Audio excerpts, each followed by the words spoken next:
Welcome to the Birth Journeys podcast. I'm your host, Kelly Hoff, BSN RN. I am a wife, a mother of two, and a nurse specializing in the care of women and newborns.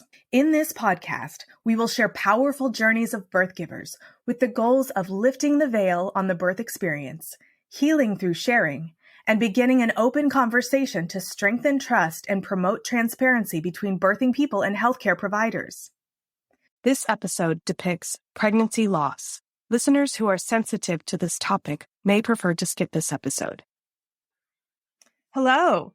Today I have with me Mila Little. Mila is the mother of four and in the health and wellness industry. You can follow her on Facebook and Instagram, and you can find that info in the show notes. Mila had a traumatic hospital birth with her first child, and then had two beautiful hospital births and a home birth after that. Today, she is going to share those journeys with us. Mila, welcome. Yes, thank you so much for having me. I am so excited. I have heard so much about your birth stories, and I have been watching those little kiddos grow for a long time because we have mutual friends in the health and wellness industry. So I can't wait to hear what you have to say. Hey, well, I was so honored to even be asked because just listening to birth stories is so neat to me. I could listen to birth stories all day long, and I love to share my own birth story as well. So I appreciate you having me here, and I've loved tuning into your podcast and listening to other stories too. So thank you for that. So we have four beautiful children. We have two girls and two boys, and all truly different birth experiences. Well, first off, my husband and I have been married. We were junior high sweethearts, and we just couldn't wait to have a family, have lots of babies. And so truly just a blessing to have these children. And started off with our first baby girl, and my husband worked out of town a lot. I was also working full time. I found a doctor just from a friend who had recommended one that was pretty close to home and close to work. And she was fine. I'd heard that, she doesn't have great bedside manner, but she does very good in just a normal birthing experience. And I thought, well, that's really all I need. I just need to have a baby, right? And I would say that's probably the case. I never really just got to know her personally, but just felt like, okay, we're checking the boxes. Things are looking pretty good. And so had really a great pregnancy with her. No issues, very, very smooth. And so I was expecting a really smooth birth. And that unfortunately was not the way that it ended up going, but it was a total learning experience that just changed my future births ahead. So my husband worked out of town. I was a school teacher, and I was very fearful that I was going to go to birth while he was not home. And that was kind of my big fear. And it was December 28th. I was going into work, and I felt some trickling. I'm like, oh my goodness, I think my water might be breaking. I was like, I don't know if that was it or not. So I went ahead the next couple of hours. I just kind of still felt some leaking. And so my teachers they're like, you need to go in. So I made the call. I'm like, I think this is it. I'm headed to the hospital. So I actually had a friend drive me. I was like, I'm totally fine. I don't feel anything. But she's like, no, on the off chance you go into labor in the car, we cannot let you do this. So I had a friend drive me to the hospital. My husband was rushing home because you never know if this is going to happen right away or the next day like it did for us. And so we made it there, doctor and everything checked. And they were like, like your water hasn't broke, but you are dilated to a 3. I was very close to my due date. It was about a week away. And they said, if you'd like, you're already here. Like I said, you've already started dilating. If you want to, we can start some Pitocin and we can probably have this baby tonight. And so we kind of went back and forth. My husband was on the way, and I'm like, you know what? If they're saying this baby's this close, let's just do it. And so I regret that decision now, but not knowing anything then, and just honestly kind of being fearful of the whole process a little bit. We just did at the time, what we knew was best. I knew that I would have my husband there. I knew that I was at the hospital. I wasn't going to be stranded somewhere. And it kind of felt like the best case scenario. We would just be patient and wait on the baby. And it ended up being a very, very long, drawn out labor and birth. So we just kind of waited and waited. My husband also was taking classes, and he had to take a final that night. And so we ended up breaking my water right before he's like, I'm going to run take my final really quick. Like nothing was happening. I wasn't dilating anymore. My parents were there, and I just was literally just like, this is going nowhere. And he's like, hey, I'll just be gone for like an hour. Let me run take this final. So they broke my water. He ran to take the final, and like 30 minutes in, the contractions hit hardcore. And I was like, okay, here it is, before I was feeling nothing. And they just came on really, really, really hard. And I hadn't had an epidural yet. And at this point, I'm like, all right, I'm going to wait for him to get back here. But I knew going in, I really didn't have all that much of a birth plan, to be honest. I just knew that I wanted an epidural, and that was it. Like, it should really go pretty smooth, right? Once you have the epidural, I'd seen many of my friends just have everything smooth sailing after that. And so I got the epidural, and it did not do anything for like 2 hours. I was just really, really, really in pain.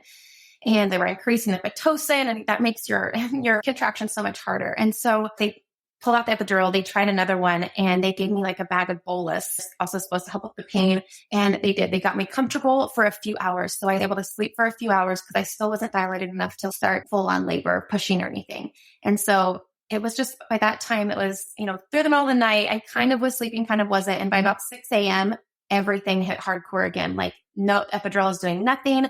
I could feel everything. I was in a lot of pain. So the doctor came and checked me about 7 o'clock, and she's like, well, it looks like we're going to have a baby. You don't even need the epidural. You're going to do great. And so I still had the epidural in, but it wasn't working. And I just, at this point, knew like, all right, there's no other option. They tried different things. My doctor left, which I thought was kind of odd. My doctor left, and I had a resident that actually just took over. She's like, she's going to help you get started. And so I'm like, all right, that was odd. I pushed hard for 2 hours, about every 3 or 4 minutes.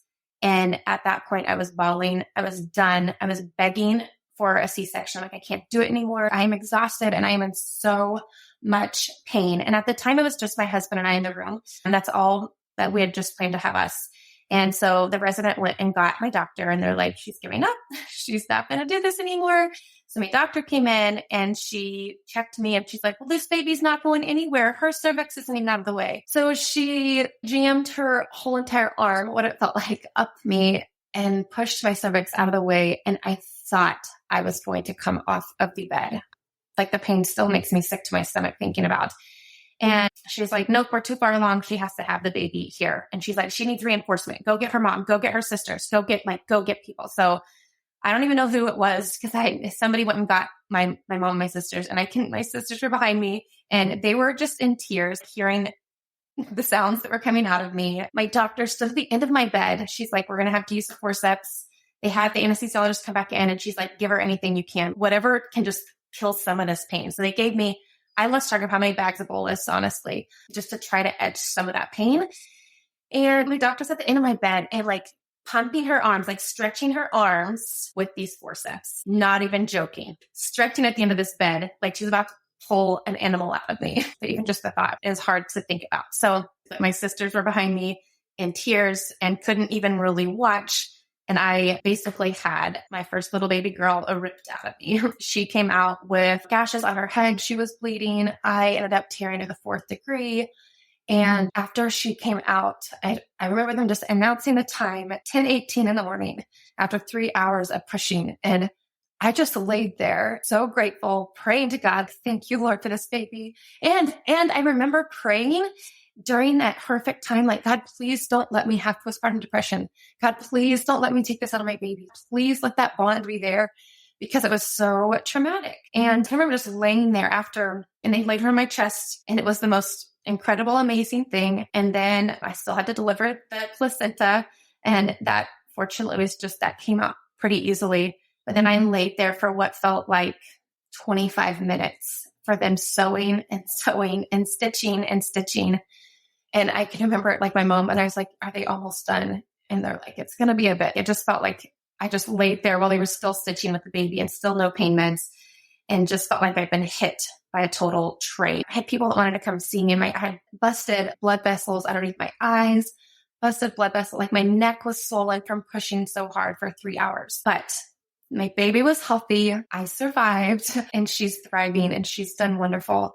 But it was an experience that just totally scarred me for my husband and I wanting more kids and just thinking I can never have another child ever. But God does some pretty incredible things. He knew we wanted more babies, and he just opened up some doors to kind of help ease the fear that I had, enough to consider having more kids after that. So that one was an interesting start. That was totally, I just thought we were going in and it was going to be pretty smooth. And in fact, I remember there was another lady in another room, like screaming. This was before my contractions had started. And I was like, oh my goodness. My doctor said, oh, don't worry. She's doing this naturally. And I was like, well, that's not me. I'm going to have the epidural. And that was me times a lot more because it was pretty rough. And then even afterwards, so coming home, I was totally unprepared to feel the way that I was. My mom didn't come in for like 4 or 5 days and I was wanting to nurse. And that was a whole nother challenge in itself. I did not anticipate how difficult nursing was going to be. I heard it was going to be hard, but I think that I wish I would have been prepped a little bit more on the whole nursing thing. I've told people like it is going to be one of the hardest parts. If you don't go in with an attitude that says, I'm going to do this no matter what, you're probably going to quit because it hurts. It's hard. It's uncomfortable. You don't know if you're doing it right. There's unknown. But I was determined even after all that. I really, really wanted to nurse my baby. So we made it work. My milk finally came in. Thank goodness I had a lot of wonderful family and friends that brought meals and things over afterwards that kind of helped with the healing because I was sitting on a donut for quite a while and just trying to get through the day to day. And then I was feeling kind of pulling down where they'd done the stitches. And I went in, I said, is everything okay? And she's like, well, it has kind of torn back open, but it's really not anything that we can do right now. Just in the future, you might have to have some reconstructive surgery done. So she's like, if you're going to have more babies, there's really no sense of doing anything else right now. So I just let that heal how it did. When it came time to go back to work, I had initially just planned on taking 8 weeks. And I would just stand up and I would just pee. Like there was no control. Just stand up. I wouldn't even feel it coming. And after 8 weeks, I went to my doctor and I was trying to get a little bit extra time off of work. And her response, so I went and I had just asked her, I'm like, I don't know how I'm supposed to go back to work with these issues. And she's like, oh, has nothing to do with pregnancy or your delivery. Like that's something that had to have been going on before. So I can't approve anything. And I was like, I've never had this in my life. And I basically broke down and just started crying. I had told her like, this has been such a traumatic process. Everything about this has been difficult. I'm just asking for 2 extra weeks to hope to get control of this. This is embarrassing to go back to have to do this. And even with my tear, she said I kind of tore back open. Her response was, well, I guess you'll never be as tight as you were before. And so when I was told not great bedside manner, I used to think it's okay. We'll just make it through as long as she's really good professionally. I would tell anybody, make sure that your doctor has really great bedside manner, that you're comfortable with them and that you can have a good conversation with them. So I did. Once I broke down and I was crying, she was very frustrated. She signed off on my papers for an extra 2 weeks. I got the 2 weeks and I never stepped foot back in her office again, ever. And so that was the traumatic part. And I tell people that not to make anyone fearful of like, oh my gosh, I'm never having kids. I'm never having a baby, because we made it through it and we still had 3 more, and praise the Lord. We were just put in different directions on different journeys to truly be able to embrace the birthing process. Because when people would tell me that, birthing is so beautiful, there was nothing. As much as I love my baby, there was nothing beautiful about my first birth at all. Are you pregnant and planning a hospital birth? You don't need a birth plan. You need a birth vision. In my opinion, birth plans set you up for failure. Yep, I said it. Hear me out before you turn off this podcast. You may think that by downloading a generic birth plan, it means you're in control. The truth is, it's not that simple. No one can control exactly how their birth will go. There are way too many variables. What every pregnant person wants is to walk into the hospital pregnant and to walk out with a healthy newborn in their arms. The journey in between is the murky part. It's hard to know what issues might come up that need to be addressed. If you focus your energy on a birth vision rather than giving your power to a birth plan, you can empower yourself to make the best choices for you and your baby. That's why you need to get into my Empowered Hospital Birth program. As a labor nurse and mindset coach, I can help guide you through the process of maintaining the calm autonomy that will help you achieve the birth vision you desire. In my Empowered Hospital Birth program, I will help you identify the source of anxiety you have surrounding hospital birth, fill in knowledge gaps to make sure that you are fully informed and confident, learn key phrases so you can better communicate with your medical team, emotionally process your fears so that they don't hold power over you. Go to kellyhoff.com/empowered to book a free 30-minute private birth vision call, where we will identify your top fears and must-haves and gain clarity on exactly how you want to feel in the birth space. That's kellyhoff.com/empowered. I'm honored to be a part of your birth journey. So can I interrupt you for a second? I have a question. I'm sorry, I wasn't planning on doing this, but first of all, that wasn't bedside manner. That was just poor practice. Yeah. There's so much about that wasn't evidence-based. There are things you can do, and it does make a difference in people's lives to be able to do pelvic floor physical therapy, maybe not the surgery, maybe she's right with that, but it just really saddens me to find out that she just had no regard for your quality of life and your health. I mean, that's a major part of your health, being able to have your muscles work so that you can function. Yeah. And even providing some information of how to treat what I've been through or to go to a pelvic floor specialist. And I didn't even know that was a thing, you know? Yeah. So having any type of plan of action for me after would have been very helpful, but no, it was just cut and dry. That was it. And all of that is just shocking. And I don't know what was going on in your labor to make it necessary for forceps to happen and for them to be so aggressive that you had a 4th-degree tear and your child had gashes on her face. Right. The urgency there was she started getting a fever. My water had broke at that point. It had been over 12 hours and she just kind of freaked out. We got to get this baby out. We got to get this baby out. Although she was not there for the first 2 hours, I was pushing. Did they treat the fever? No. They didn't give you any antibiotics or Tylenol? You know what? I don't even know. At that point, when everything became kind of a rush, that was when I was like giving up.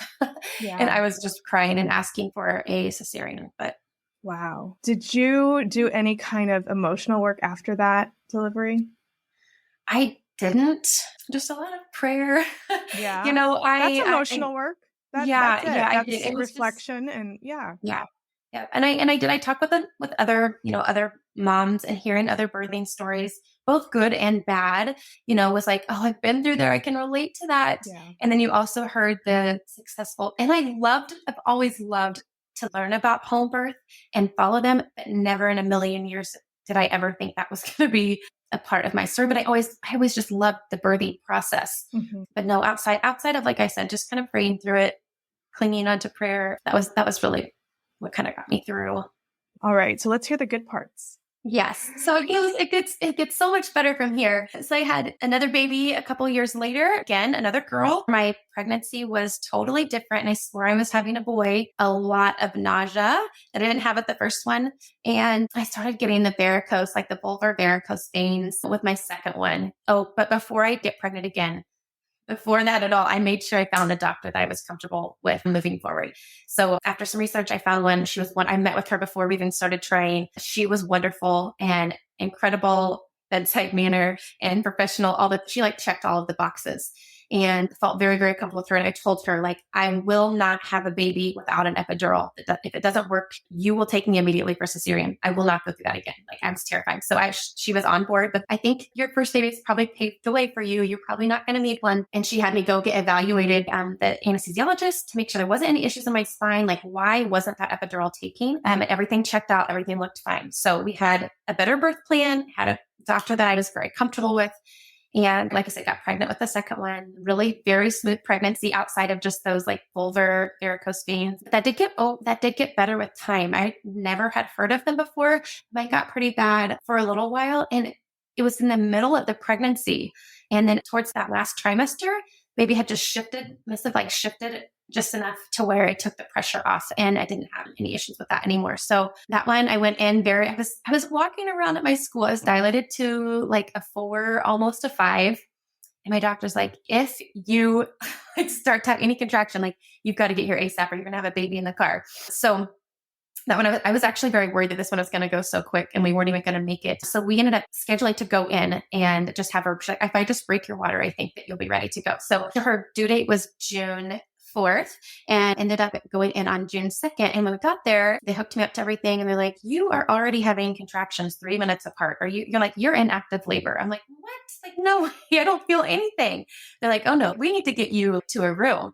And I'm like, I don't even believe this. And so they were like, we're going to go get your doctor to see if they even want us to break your water. And so they left and I was dozing off and my water broke. And I'm like, I felt the pop. And I'm like, so this was a total answer to prayer. Like literally, I mean, we were at the hospital. I was already in labor. I didn't realize it. And my water broke on its own. I didn't have to have any Pitocin, anything like that to help kind of progress the labor. And she was born within 5 hours. It was very quick. My first one, I didn't say, it was a 27-hour labor with 3 hours of pushing for my first. Now this one, it was just 5 hours from start to finish. And really everything went quite smooth. She was great. I did great. Recovery was so much easier. A tiny little tear, but that was healed and didn't have any issues with. And my doctor was incredible. She knew how nervous I was. And she had just left for the day, but she made sure that she was back to make sure that everything was going smooth and fine. So that was my second one. Really nothing. That was the story that I thought I was probably going to have going on with my first. And then my third one was a baby boy, and same doctor, same hospital. Again, pretty smooth pregnancy. Those darn vulvar varicose veins were back again. They said they kind of get worse. They can tend to get worse. And with each pregnancy, really it went very, very smooth. I'd always struggled to have enough milk supply for my kids. My first one, I really struggled. My second one, I barely made it to a year. And then with my third, I'd actually started taking some supplements that were a total game changer. And with him, I was not only was I able to just nurse him easily without any issues of supply, but the day I went in for delivery, the doctor had drawn my blood and they said, oh my goodness, your blood work is just incredible. We wish our patients had half of your numbers. What are you doing? And I had been taking these products that, like I said, they help keep me healthy, but also have helped so much with my milk supply for my third. And then again, now my fourth baby at home. So that was really the only thing that had changed. Everything really had gone pretty smooth. He did have the umbilical cord wrapped around his neck 2 times and in a total knot, which with my first one that was traumatic, she also had it wrapped around her neck and in a full on knot. But this one was 2 times in a knot, which since I had to, my first one, they never made a big deal about it because that was a bad experience. They were just like, oh, she's got a knot. Moving on. And it's wrapped around her neck. This one, the nurses were like, we've got to take pictures. Like they were all pulling out their cameras. They wanted to take pictures of it because apparently it is not real common. It's not. Did you take a picture? Yeah, I've got a picture of it. Oh, yes. Awesome. Can you send it to me? That is so amazing. I was honestly waiting for someone to have that story because I was like, I need to educate on that. Yes. Yep. That's I've got awesome. the picture and everything. And they were that's why I'm like, well, Donnie, my husband's like, pull out the camera. Apparently this is crazy. Like take a picture. So we didn't get a picture of the first one. We did the second one. And that was the only, I didn't even know it was kind of a scare, but they got them all untangled. And again, very smooth recovery and epidural worked. The epidural took with the second and third just fine. And then we were excited to have another baby. It would be our fourth baby. Took us a little while to get pregnant. Took about 18 months or so. And then I went in for my 11-week appointment. So we were going to do the testing to find out boy or girl. Everything felt smooth. It was going well. And we had found out there was no heartbeat. And so that was on our fourth pregnancy. It was total shock.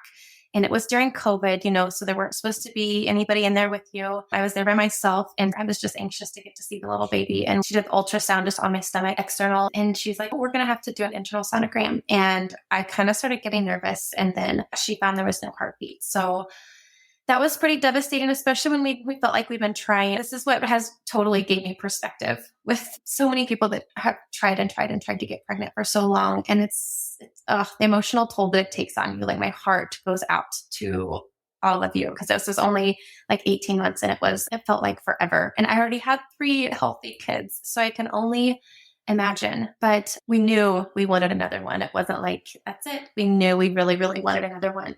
And so again, so grateful, beyond blessed to have been able to carry a fourth baby full term. And again, it was during COVID times and continued going to my same doctor that I delivered the last 2.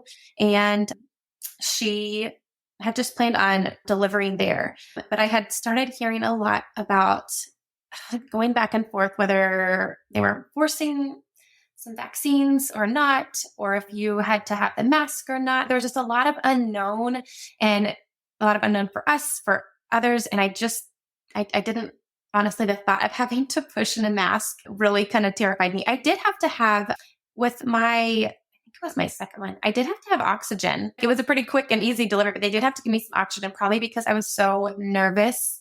I was crying on my way to the hospital because it was that second birth, And so I think just thinking back to where like I was needing oxygen, like, and I was breathing normal. And so the thought of having to like push in a mask kind of freaked me out. And it took me back to that like freak out moment again. And so I was 34 weeks along when I found out like, yes, you are going to have to push in a mask. And I'm like, I'm just not okay with it. I'm nervous. And I really, really started praying over it. And I even had a friend, maybe you can just do this one at home. You've done it all. You can do it at home. I'm like, I can remember just laughing and being like, oh, I totally wish I could have a birth story like that. But that's just, I can't. With my first one, I'm terrified of birth. But I don't know, God just kept prompting my heart and like putting all these home birth stories and these people in my life that just kind of made me wonder, like, what if this could work? It would be an incredible experience. But there was a lot of fear tied up in that. So I met with the midwife that came highly recommended and chatted with her about all my fears and everything. And she actually I was wanting her to convince me to do a home birth, but she did everything but that. In fact, she was like, I just don't know that you're meant to have a home birth. And I was like, no, she didn't. Like, I can do this. And so that was like the pivotal moment to where I was like, okay, I think I might be able to do this. And so I inundated myself for 4 full weeks, everything, podcasts and books and videos and Instagram accounts, everything home birth. I told nobody this is what we were doing because I couldn't handle anybody like giving me all the fear factors. I just totally felt God calling us to do this. And I was just going to trust him. And I had to put on the blinders, close my ears, and just really inundate myself with all the things home birth and just trust my midwife. And that's what I did. So I did have comfort knowing, we've made it to 34 weeks. I had all the scans. Everything was smooth. I wasn't like at risk for anything. And so we decided we had to decide right then. She's like, you have to know, I have to know now because I barely have enough spots, So we went all in. I didn't even go back to my other doctor because I was afraid my other doctor would be like, you can't do this. I didn't want any negativity or fear put in there. So I didn't even tell. I called in and I was like, can you just let her know I've changed care? And I wasn't even like bold enough to tell her why at the time because I didn't want to be talked out of it because I felt so called to do the home birth. And so the home birth really went very, very smooth for the most part. I was at home on a Sunday and I can remember calling my mom at like noon. I'm like, this baby's never going to come out. I've never been up to my due date ever. And then my husband took the 3 other kids to a ball practice. And I'm like, I'm just going to go lay down. It was like 1:00. And at like 1:30, I'm feeling like there's something's moving along here. I started feeling contractions. And it was very hard to really know because I went from like a traumatic experience with full on labor. All of a sudden, here's your Pitocin. And then I had 2 that had the epidural. I didn't really feel the contractions at all. And so I wasn't really sure. But yes, it was in fact full on labor. I called my midwife. She came and I called my mom. My mom came to get my kiddos. My midwife was on her way. My mom and my sister came over just for a bit. So the kids kind of got to be there to see me kind of go through some of the contractions because they really came on pretty fast and pretty hard and pretty consistent. Like every 3 minutes, probably. It was pretty quick. I did not have a doula, but my midwife really kind of served as the doula. She was just wonderful. And her assistant, the same, had been training to be a doula as well. And just gave me total peace. We had the birthing pool. I had a friend that gave me some like lights to kind of set up just a calming environment and prayer cards and music going, like my birthing playlist going.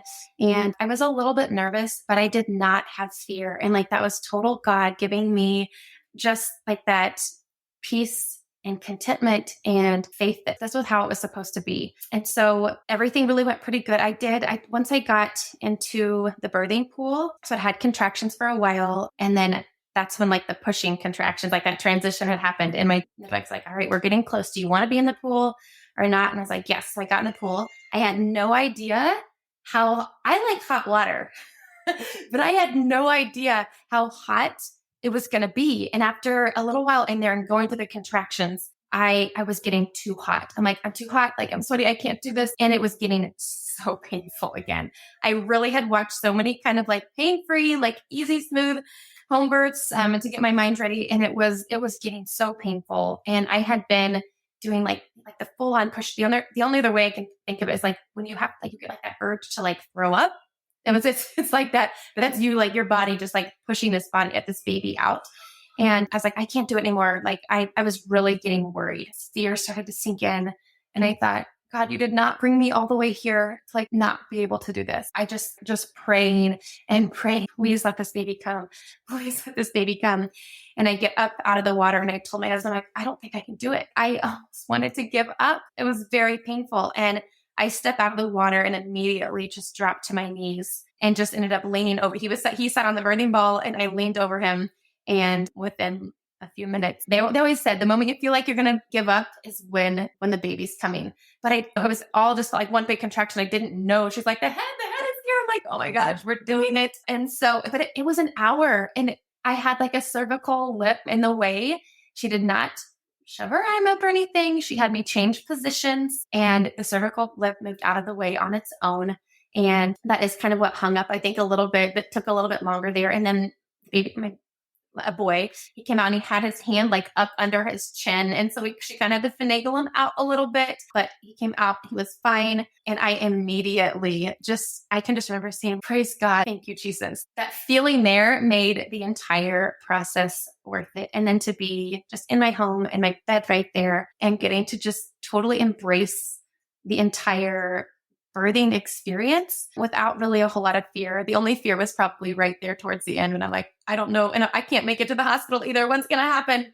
And then the baby was there. So everything went very smooth. The baby was healthy.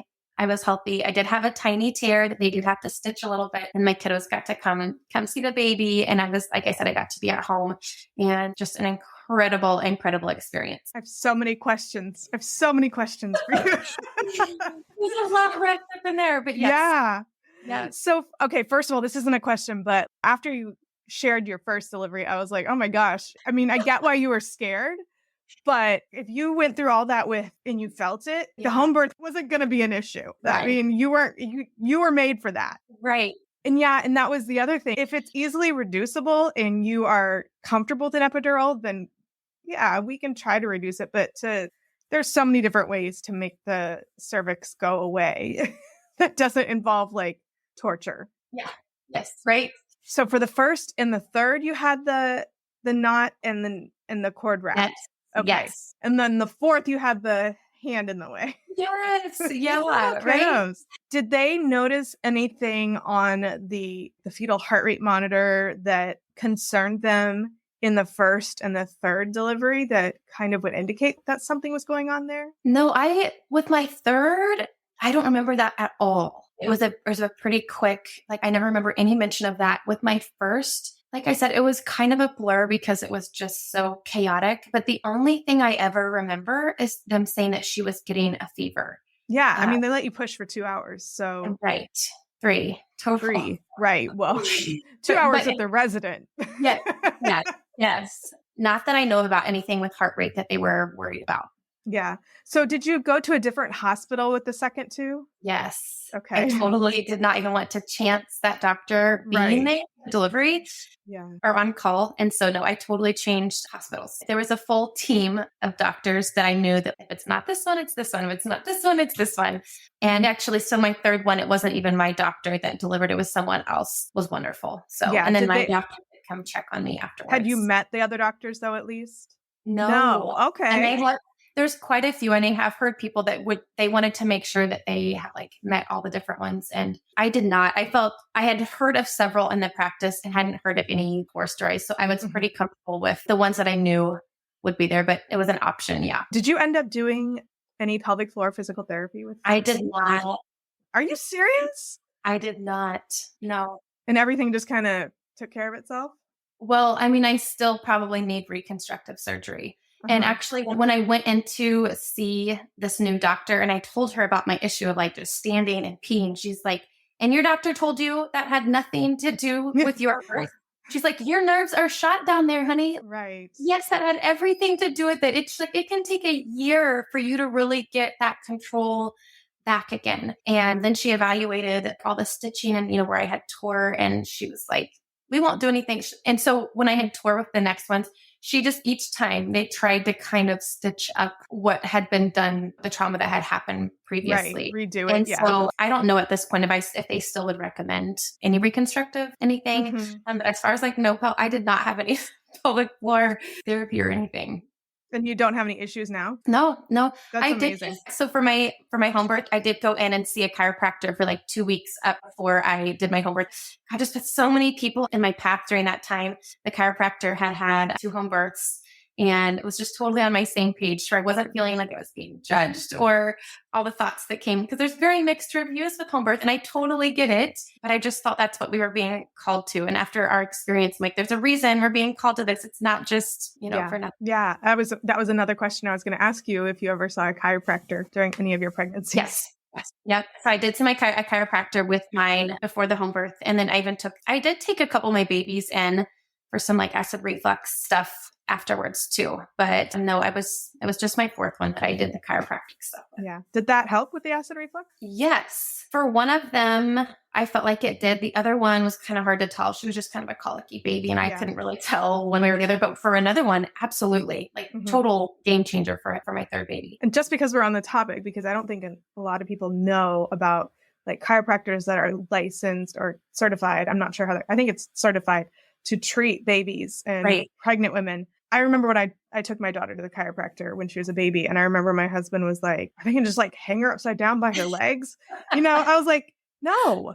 Yeah. Can you describe what they do? That it's not like you're not crunching the kid or, doing anything weird. I know, because I don't really like popping bone. Like I know. All of it kind of give me the EBGBs anyways, but I know it's good for us. But yeah, actually it's like the most tender touches. They're like, is it really doing anything? But they said their cartilages are so movable while they're so little. And so they would literally like take 2 fingers on like each side of the spine and kind of adjust there. And then they had this little clicker device. And it would just kind of activator. I think it's called the activator or something like that. They click it kind of up their spine, and then just with their thumb, they could kind of with their thumbs, they could kind of tell where the baby was out. So like I never heard pops. There were never like weird pulls. It was all just like little tiny adjustments. And I even thought there's no way this is doing anything, like, because it didn't sound or look like that, but it really did, especially for my 3rd. Yeah. And even I go to the chiropractor every couple of weeks because I'm a nurse, and I'm constantly doing huge movements with people that have an epidural, and I'm moving beds that are thousands of pounds. But I go into the chiropractor all the time. And even with all of the things that I'm going through, I can't remember the last time she actually popped me. Like I haven't heard a pop in years. Yeah. Because it's a lot of assisted stretching. And she does this thing called Graston technique, which is like massage with a dull blade that really gets into there. And she does dry needling. Like there's so much that can be done to put you in the right alignment and to help your soft tissue. That doesn't mean that you have to be popped. Yes. So I think chiropractors get a bad rap, but I would not live without mine. I would be in so much trouble. Yeah. They have been very helpful for us as well. Yes. Yeah. And I went through both of my pregnancies. I just felt like it's important. I know the importance of having a movable pelvis, a supple pelvis. That's where your baby comes through. It needs to be able to adjust to make those babies come out. Otherwise, we're going to be in trouble. And I know that I had a small pelvis and babies with big heads. And I was just like, make it so that they come out. Oh, Christ. Oh, yes. So, I mean, I fully support people going to the chiropractor. It's wonderful for pregnancy. Yeah. And so my other question, you had talked about having nerves about the home birth. Did your midwife have a plan, or did you have a plan if things weren't quite going the way that you guys had wanted? Oh, yes. I was very adamant about that. And I'd also heard from she's not too prideful to stop and take you to the doctor. Right. Which gave me a lot of comfort. And we are 10 minutes from hospital, and she actually has a hospital that they know her. They're like, if something's not quite right, we're 10 to 15 minutes away. And so, that was the plan. Like if anything was concerned, she brought things that she could do, here on her own, but there was something out of her realm. Absolutely. It was like, we hop in the car, we go, we're there in 10 minutes. So that was definitely comforting because even if I was like an hour away, I don't know if I would have been brave enough to do it, but that's my biggest fear. Honestly, I've considered it like it's always been in the back of my mind, but just because I'm come from a medical family, it was never anything that I was really going to do. Yeah. No, I don't know if my sisters will listen to this or not, but my sisters, I could not tell them. And we are so close. We are like the best of friends. And I could not tell them that I was going to do a home birth until like a week before. Like I kind of dropped little hints, but I didn't have it in me to tell them because I knew that they would probably like totally freak out. And I knew in my heart it was what we were supposed to do. So I just, like I said, I just kept with my husband and I, and like I said, my mom knew, and really close family found out like maybe a week or so before, but we didn't tell hardly anybody. Yeah. I mean, I know it was none of my business and you would never have called me and told me, but I remember being shocked. I was like, oh my gosh, I want to hear about this. Because I know, like, I'd seen some of the other births just because it's been years. Like, it's been years that we've kind of been connected unofficially. And I was like, just kind of when watching most people saw that it was at home, they're like, was that on purpose? Because I'm very active on social media and I would usually share whatever. I'm very transparent, and I had not shared that we were doing it. And so when people saw it, they were like, was that like intentional? Would something happen? I think I probably did say that. I probably was like, you would have been like, you were like, yes. I was like, wow. Yeah. So that's amazing. Oh, did you go back to your doctor? No, I haven't been back with her. I know I will go back to her when I'm seeing, but my midwife has been amazing. And they provided aftercare for the baby 12 weeks. And even for me, and she's very hard to get into. Like if I'm not pregnant, that she doesn't me getting in with her right now anyways are very hard. And so for like my annual and stuff, I will go back to her and share how this all ended. Sorry. But I also know that she sees a million people and she was wonderful, but I still kind of feel guilty for just piecing out. But just tell her that. Just feel like I was scared. I was scared. I probably know. And I love you, but I was scared. She's like, oh, wait, don't worry about the mask. We'll be fine. I'm like, I just no. Wow. So did you have lactation support with any of them? I would assume with your fourth, since you had the follow-up. Yes. And actually I just called the lactation consultant a lot for my first, because my milk wasn't coming in, and everybody was like, oh, you're probably eating. Well, after my milk even came in, she spit up so much and was just pretty colicky. Like, it's probably what you're eating. So I spent a lot of phone calls and researching with lactation consultants. And they're like, it might be this that you're eating. It might be this that you're eating. And I would talk to people that were like, that actually probably is like very little to do with how she's reacting. You heard so many mixed things, but we stuck with it. And so, I did have at least comfort in knowing. And then when I would go, get like the birth checks, making sure that her weight check, she was getting enough milk. And then by the fourth, honestly, I kind of had it all figured out. I mean, like, they're there to help, that my milk came in within like day 2. And baby latched right away. I was fortunate. All my babies came out latching right away. So well, I mean, by the fourth, your body's like, oh, I got this. Right. So you mentioned that you had to go back to work at 8 weeks with your first. How did your life transition after that, from that job going back to work for 8 weeks? I know you've had a journey with your occupation. So can you kind of describe what you've done to make things work a little bit better for you?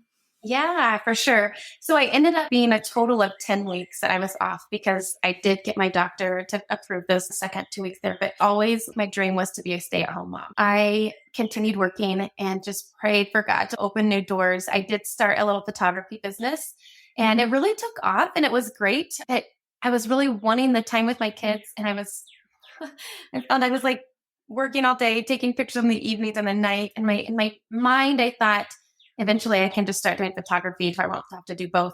So I started doing that. And I was that mom that would drop the babies off at daycare and just cry on the way to work, because I wanted to be with them so bad. And I felt like I was missing out on so much with my first 2. I loved my job, but I totally missed just being home with my kids. The summers were awesome. And then I continued to work until my second one was 2. And when she turned 2 was when I was actually able to come home. I put in my resignation and have been home for my last 2. I had talked with a friend at school. She was in the health and wellness industry, gave me kind of information on how I could start kind of doing this from home. And within a year, I was able to make enough to come home for our family. And I have been doing that since. My health and wellness company has continued to provide financially, and actually has even led us into other adventures and journeys, because we now are homeschooling.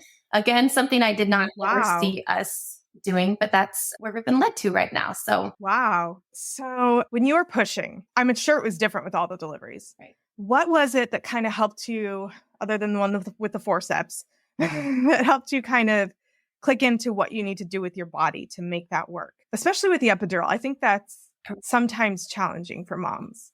Was there anything that anybody said or anything that you did that kind of helped you with that mind-body connection? Yeah, it is totally different for each one. And I will say, when you didn't have the epidural, your body just was doing it for you.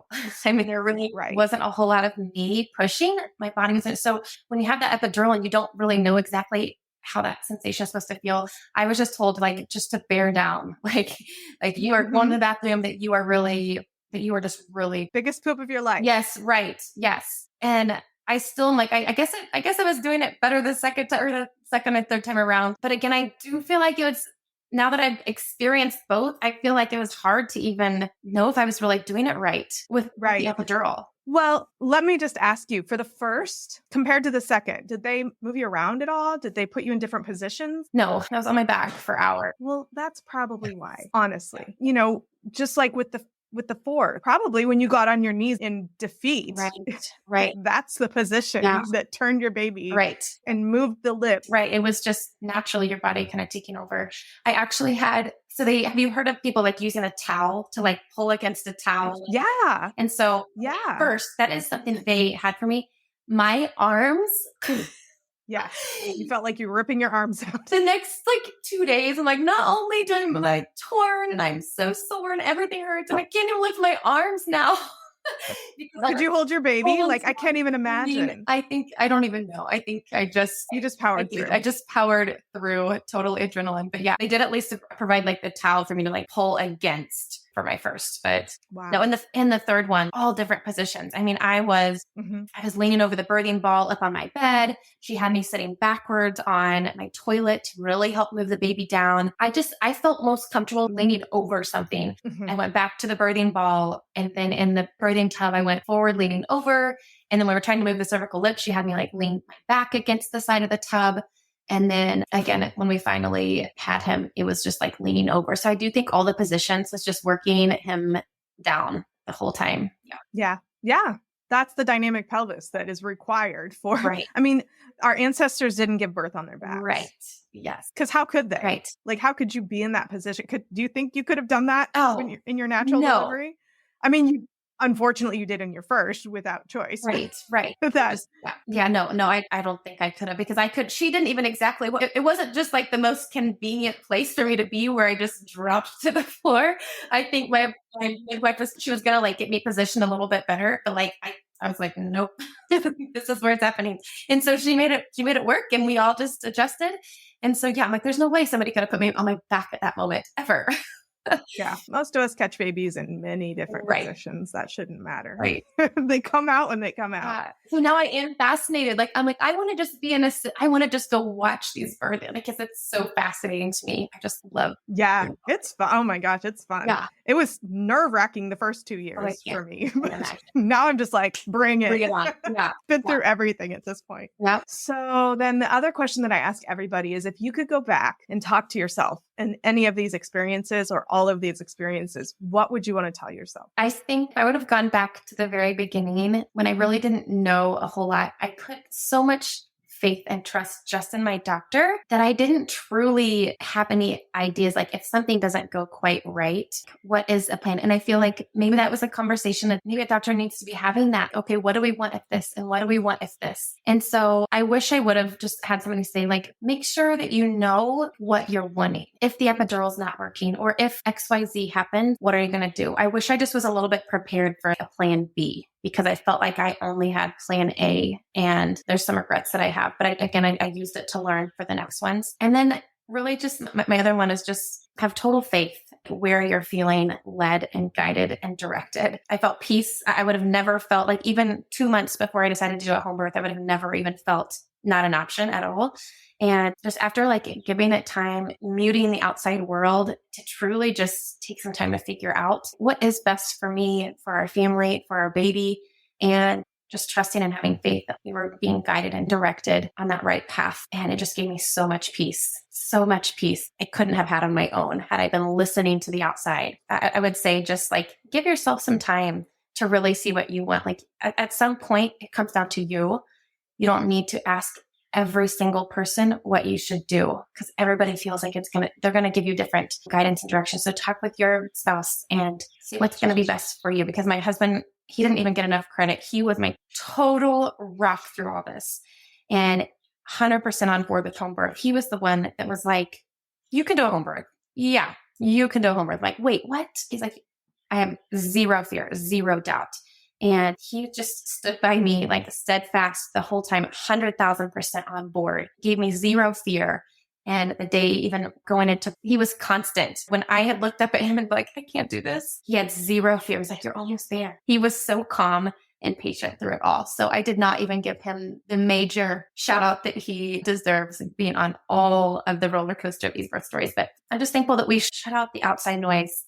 We truly took time for us to decide what would be best for our family. Yeah. I really want to help people try to learn how to find a provider that they align with. What were some of the biggest realizations that you had and that made it easier for you to find that provider? What were the boxes that you were looking to check?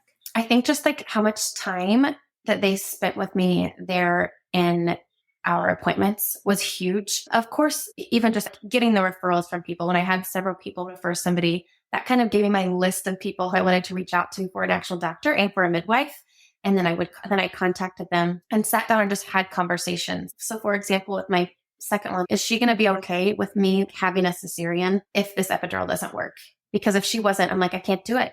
That's how much fear I had attached to it. And she tried to reassure me that it would be okay. But yes, if that was the case, she would honor my wishes. And so I think just that really getting down to it is just, are they going to honor what you're wanting? The experience that if you're wanting the lights off during your birth, if you're wanting to get up and be able to move around, if you don't want the Pitocin, like go over. And if you don't maybe even just looking like, what are the questions I need to ask? Those are all things I didn't even think about with my first one, truly. You watch movies and it's like, oh, they go have that. Right.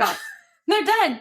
Yeah. Yeah. I think a lot of it too is if these interventions become something that we are putting on the table, helping you understand what the benefits might be. Right. And not just making it like, this is what we're going to do. Right. I'm the doctor and this is what I'm going to do. Yes. Because there's tools there that are wonderful when needed. But if they're not absolutely necessary, it should be a choice. It should be it's always going to be a choice in a conversation. Right. But to try to understand why the provider thinks that it's necessary is important and not just treating you like someone that doesn't have choices. Absolutely. Well, Mila, that's all I had. That's the only questions that I had for you, if there's anything else that you wanted to add. I don't think so. I think I got it all out there. The good, the bad, the ugly, and everything in between. Yeah. Yeah. Well, thank you so much for sharing your story with me. Yes, well, thanks for having me.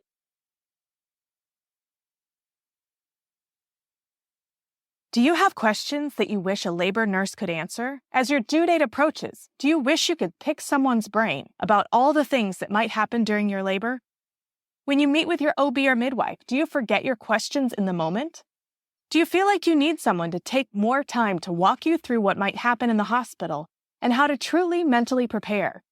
You're in luck because I'm offering this as a free service in 2023. To get details on how to schedule a free session with me, email me at birthjourneysrn@gmail.com. Thank you so much for tuning into my podcast. If you enjoyed what you heard, make sure you hit that subscribe button so you don't miss out on future episodes. Don't forget to share the podcast with a friend who can benefit from the valuable insights that we share here. And if you could take a moment to leave a 5-star rating and review, it would mean the world to me. If you're ready to work one-on-one with me to embark on a transformational journey towards a confident and empowered hospital birth experience, go to kellyhoff.com/empowered and enroll in my Empowered Hospital Birth Coaching Program. Together, we'll create a roadmap to a birth experience that you'll cherish forever. That's KELLYHOF.com/empowered. Let's make your birth experience extraordinary.